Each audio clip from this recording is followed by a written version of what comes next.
Good morning, everybody, and happy Saturday or happy every day, depending on when you're watching this. Welcome to another episode of AB Florida Gardening. I garden in a Zone 9B at the Gulf Coast of Florida, and I'm so happy that you're coming along for the ride.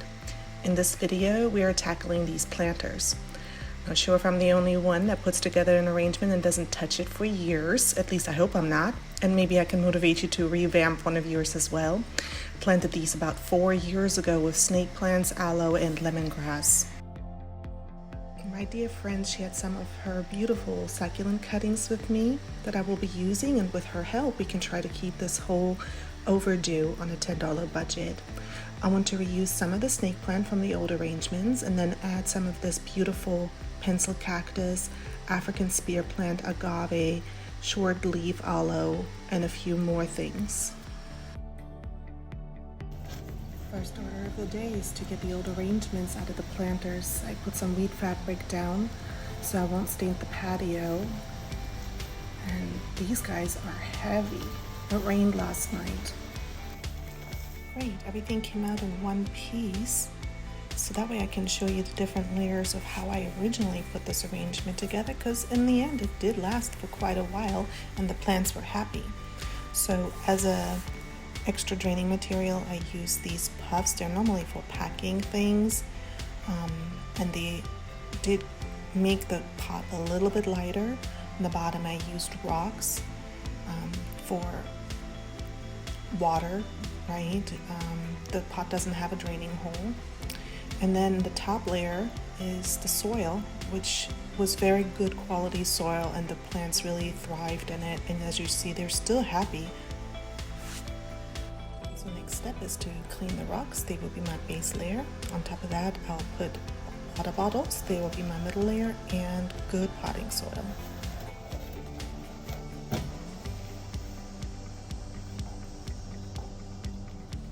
The fourth layer is this potting mix that's specifically for succulents.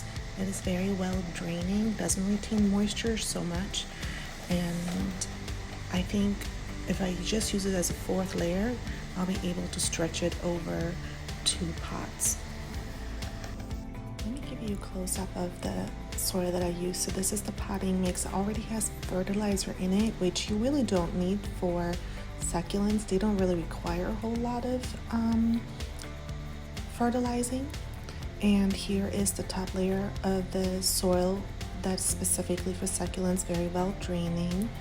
I bought the Miracle-Gro brand. Here real quick you can see. So if you want to make a arrangement like this would be kind of what you're looking for. So what we're going to do next is we're going to try to reuse as many of the plants as we have here in our new arrangement. So I will be trying to cut out some of these plants right here, right on the root ball. You have to try to get these little root balls right here. I'll show you in a minute when I have the first one out. With these snake plants, that's how you make sure. Use my scissors. That you get the full plant and you can transplant it as healthy as possible.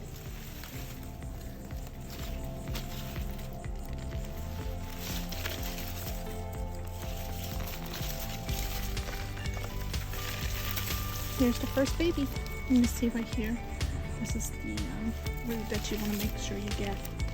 This is where I made the cut to the sucker. This will be one that I'll save for our transplanting. So we are going to work our way with the tall plants first towards the front, getting smaller as we go. My daughter is my cameraman for the day. It is a new day. We had to stop yesterday because it was raining. I'm starting out with the 2 different kinds of snake plant. Let me tell you a little bit about these. So snake plants prefer partial to full sun. They typically grow in zone 10 to 11. We're in the zone 9B. I think they'll be fine here. As I stated earlier, Succulents do prefer sandy, well-draining soil with a neutral pH. These are just so beautiful. I love the spikes. They are toxic to humans and pets, so please don't eat them. Next, I'm adding the pencil cactus. It is toxic as well. That's why it's called stick of fire in some areas. You do want to handle it with care. Put on some gloves.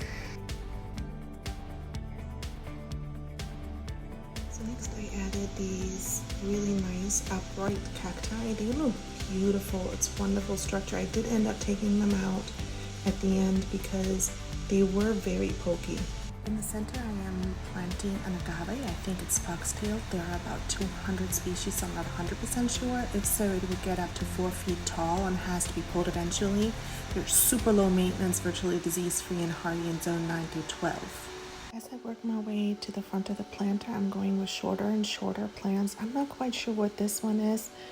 Again, it was gifted to me. I tried to identify it, but couldn't find it. So if you know, put it in the comments. The second plant is the short leaf agave. It's also called crocodile plant and is native to Africa, South Africa, I believe, where it's almost extinct.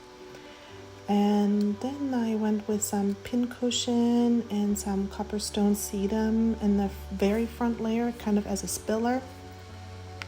So those should look really nice and fill in. They are all good in zone 9B to 11. Do love the well-draining soil just like all the other succulents do.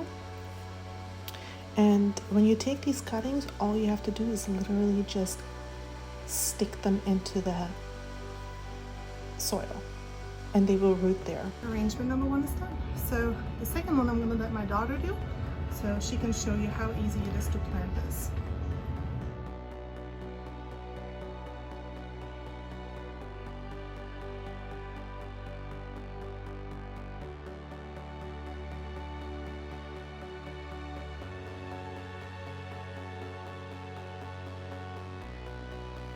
So while my daughter is arranging her planter, and she's doing such a great job, good job girl, I wanted to share just a little bit more information about how I will take care of these plants. They are virtually maintenance free. Not maintenance free, but very low maintenance. They retain moisture so well. That's because they had to adapt to their environment, which is mainly Africa, where it's very dry.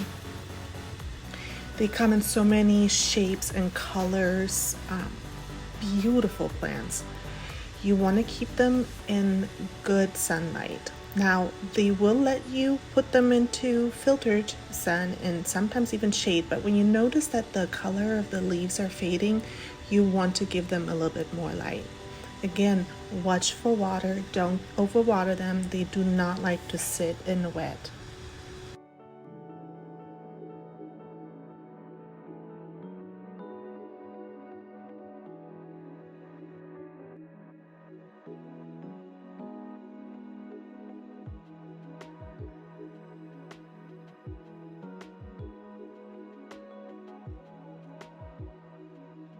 All done. Here the before and after. We're very pleased with how these turned out. We stuck to the $10 budget. Thank you for coming along. We hope you like this video and give us a thumbs up and subscribe.